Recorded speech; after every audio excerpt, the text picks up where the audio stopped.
Hello viewers, আসসালামু আলাইকুম। Welcome back to my channel. আপনারা সবাই কেমন আছেন? আশা করি সবাই ভালো আছেন। আপনাদের জন্য দারুণ একটা ভর্তার রেসিপি নিয়ে চলে আসলাম। আমি আজকে আপনাদেরকে দেখাবো কাঁচামরিচ দিয়ে মাছ দিয়ে ভর্তা। তাহলে চলুন, আর দেরি করব না, আমরা মূল ভর্তা বানানোটা দেখে নিই। মাছের ভর্তা বানানোর জন্য প্রথমে আমি একটা কড়াই বসিয়ে দিলাম। এখন দিয়ে দিব পরিমাণ মতো তেল বা সামান্য তেল। দিয়ে দিলাম কিছু কাঁচামরিচ, পেঁয়াজ, রসুন। এখন ওগুলোকে ভেজে নেব। কাঁচামরিচগুলো ছোট ছোট, অত ঝাল হবে না, তাই একটু বেশি করেই দিলাম। মরিচ, পেঁয়াজ, রসুন ভাজা হয়ে গেছে। এখন আমি উঠিয়ে নিব এগুলো। আমি ফ্রাই প্যানটা আবারও বসিয়ে দিলাম। দিয়ে দিব আর একটু তেল। মাছ নিয়ে নিয়েছি বড় সাইজের, এটাকে কেটে 2 পিস করে নিয়েছি।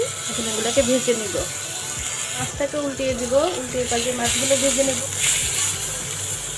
মাছগুলো ভাজা হয়ে গেল। এখন আমি এগুলোকে উঠিয়ে শিল্পাটা নিয়ে নিলাম। এখন আগে কাঁচামরিচগুলো বেটে নিব ভালো করে।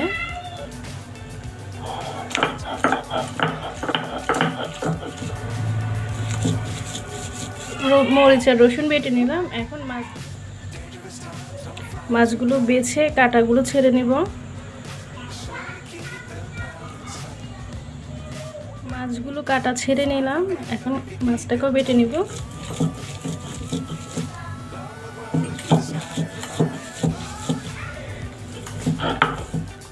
দিয়ে দিব ভাজা পেঁয়াজগুলো, আর সাথে দিয়ে দিব 3টা কাঁচা পেঁয়াজ। দিয়ে দিব স্বাদ মতো লবণ। এখন পেঁয়াজটাকেও বেটে নিব।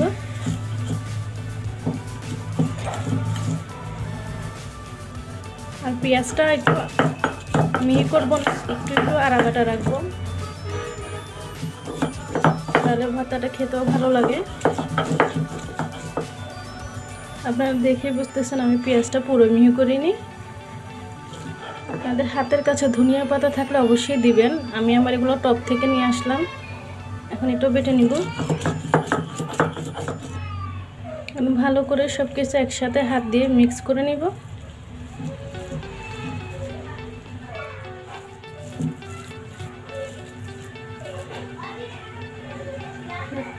একদম সবুজ সবুজ, এটা দিয়ে যে অনায়াসে কতগুলো ভাত খাওয়া যাবে। আমি আবারও হালকা হাতে একটু মিক্স করে নেব পাটা দিয়ে, কুতা দিয়ে। হয়ে গেল আমার ভর্তা বাটা। এখন আমি উঠিয়ে নিব।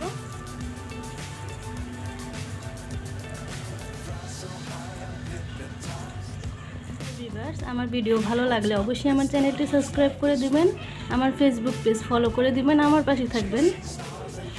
আর এরকম নিত্য নতুন ভিডিও পেতে অবশ্যই আমার পাশে থাকবেন।